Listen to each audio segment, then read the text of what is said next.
Okay, so we've just had a beautiful rainstorm, early morning rainstorm here in Bali, and we are ready to go on another adventure in the jungle and up into the rice fields.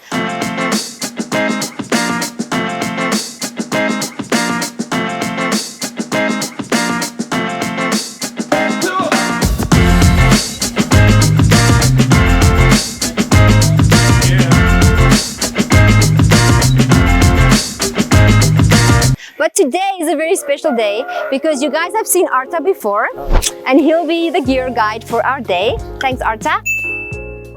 And now a new face who you kind of seen before, Ibu Cynthia. Hi! And Ibu Cynthia will be the assistant field scientist today. And then of course myself, Dr Nicolene Dupriya, I will be taking you guys into the rice fields and into the jungle.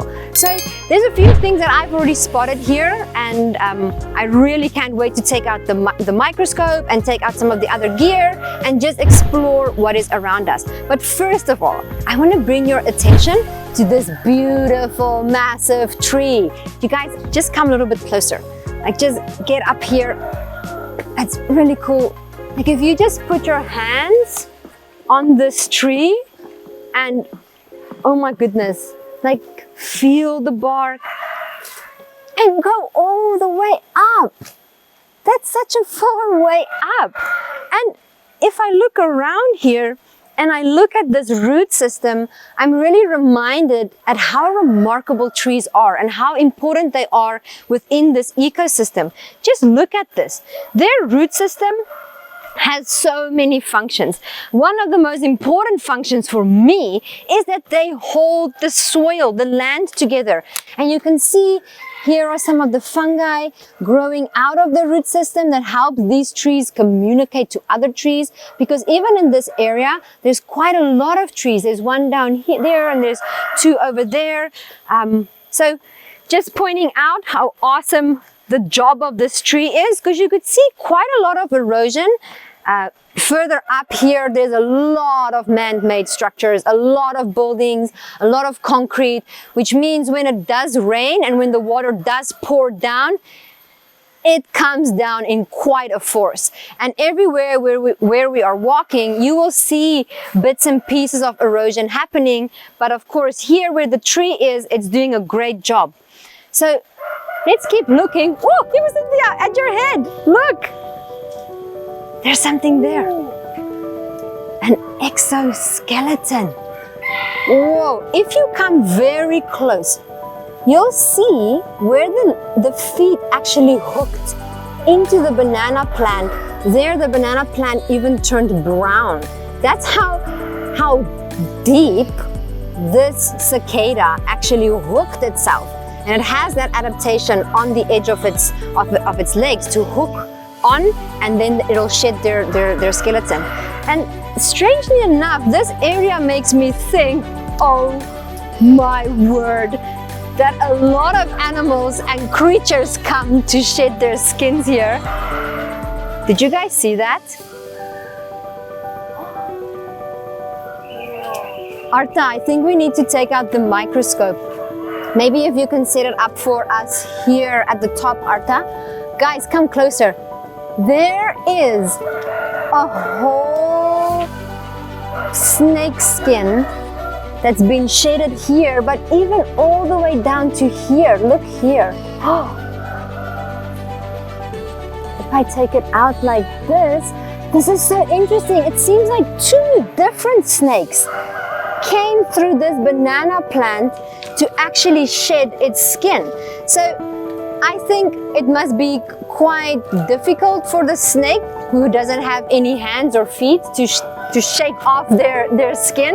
And sometimes they need help. It's like when you're wearing a tight t-shirt or when you're wearing clothes that you just can't get off. So they will go into plants or into cracks of rocks, and it'll help them pull off their skin. So let's look at this side. Cynthia, maybe you can get the microscope ready for us with Pak Arta. Let's go this side. Oh, here you can see the scales that are still stuck on the banana plant, and they're quite big, especially in comparison to the one that I'm holding in my hand. And I always say, keep your eyes and your ears open for snakes here in the jungle, because especially the area that we are in is so beautiful and it's still so pristine and uninterrupted, especially down here at the river. And this is the place where animals and creatures and reptiles and insects and everyone can just come and be themselves and be safe. So when I see things like this, I get really excited, because that's a good indication that nature is well and truly super alive down here. Come on, let's have a look under the microscope and see what's happening here.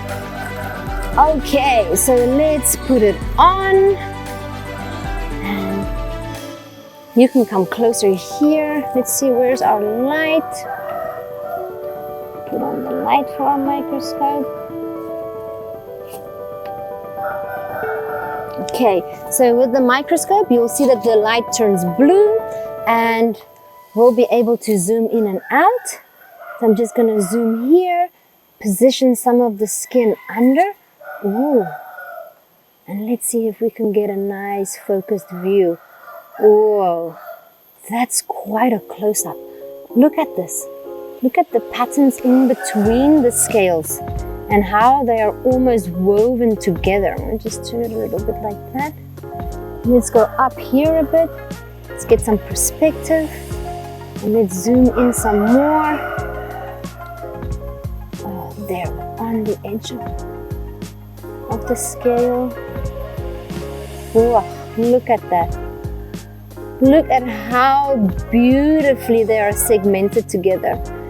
Each one, oh, did you see an ant go past? Each one of these scales beautifully positioned together.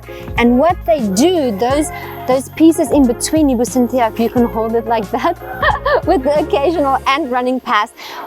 These in-between pieces, where these scales come together, allows the snake to expand and contract.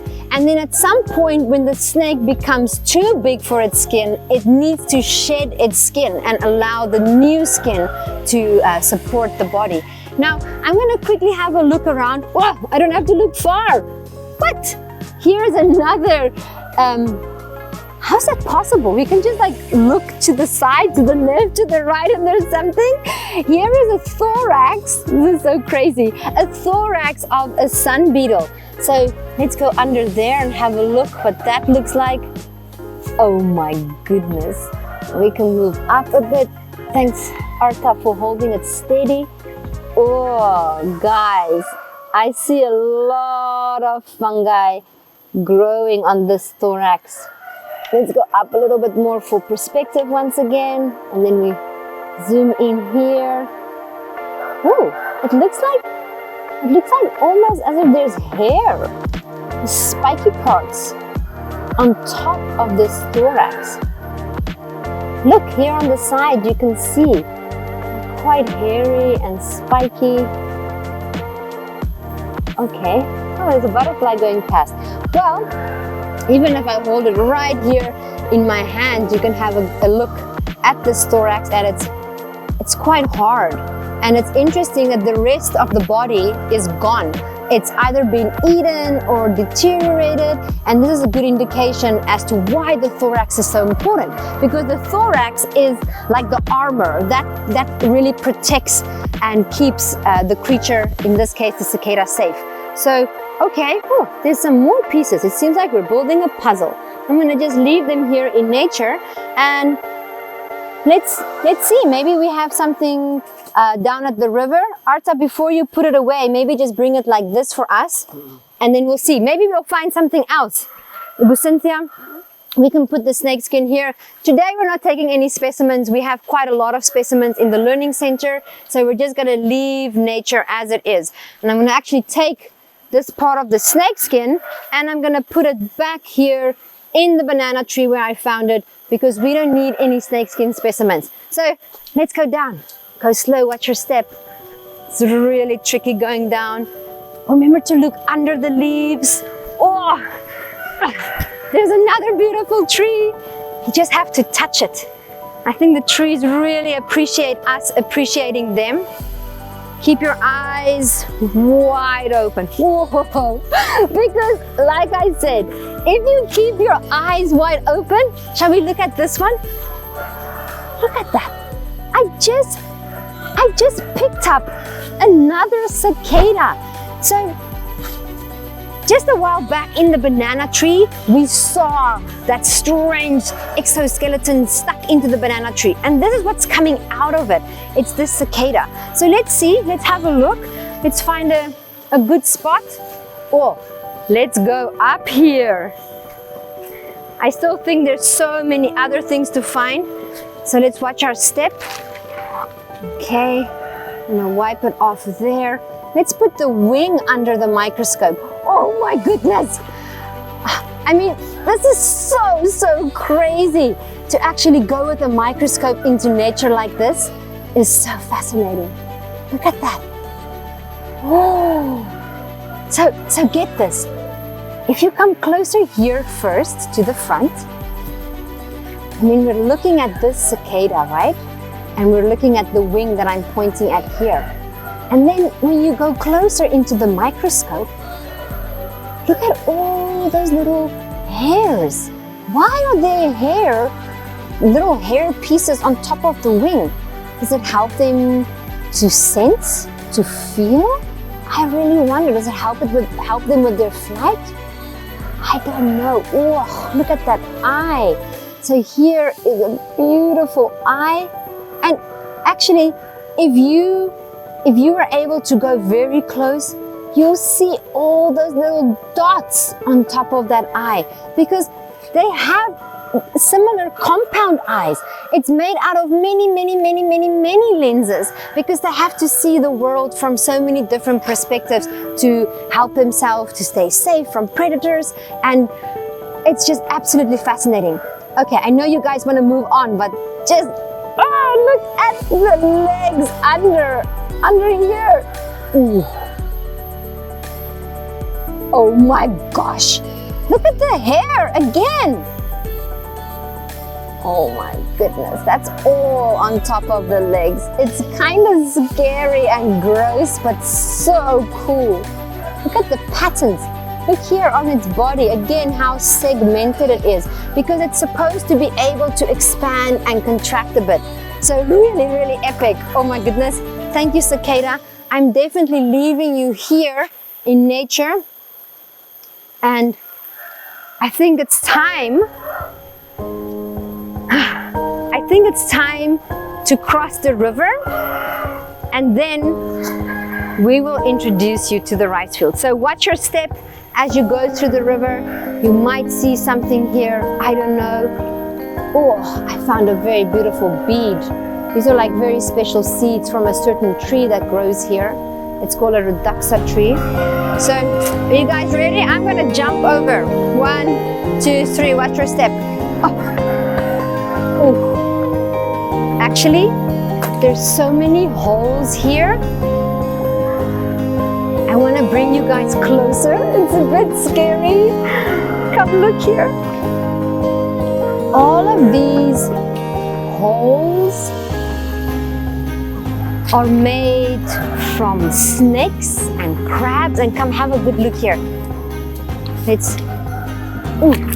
Can you look down here? So it's either from crabs, or if you look into this little cave here, I don't know what can come out of there, but come closer, come closer. Actually, I'm gonna shine a light and see if I have a flashlight here with me, and let's see what's happening inside there. Come closer, come closer. Let's go a little bit closer. Oh, I don't know. Can you see anything in there? I just see very strange lights. Come more closer. Let's have a look. Ooh, inside this cave. Ooh, I'm scared. So, inside those caves, all sorts of creatures can live there. Maybe small little mammals, maybe snakes, and you'll see it quite a lot as we go up. All the little cracks inside the jungle. Beautiful indications once again of creatures that live here. I'm reminding you to keep your eyes open, because one thing that the animals and the creatures here do have, they are very well adapted. Now the cicada, they're very well adapted to camouflage. So there's a high probability that when you're stepping, you're probably stepping next to a snake or stepping next to something that you didn't even imagine. Oh, I'm going really slow. I'm picking up some seed pods as I go. I'll show you as we go. Just go slow. It's also very slippery, and the soil here is very clay. The high content of clay makes it really an interesting, almost like a parkour track when you go up and down. So, whoa, I don't want to slip and fall. I think I'm gonna get so dirty. That's okay. And I just keep scanning. Arta and Ibu Cynthia, there's a spider. That's the biggest thing. Oh, so much rain falling down. All you need to do is keep scanning. And I think for today, what I'm going to do is I'm going to pause here. So I'm going to pause for today's session as we were walking up here. And before we go into the rice fields, you'll have to come back for our next adventure. Arta is holding on to the microscope. Ibu Cynthia's having some pods there. Beautiful pod that you have there. And that's going to be a wrap for crossing the river today. And in our next session, we will go into the rice fields. See you there. Hi, it's Dr Nicolene from Tamed and Untamed Studio. As usual, if you enjoyed our content, give us a shout out so that we can create especially what you would like to see next. And don't forget to leave a comment below.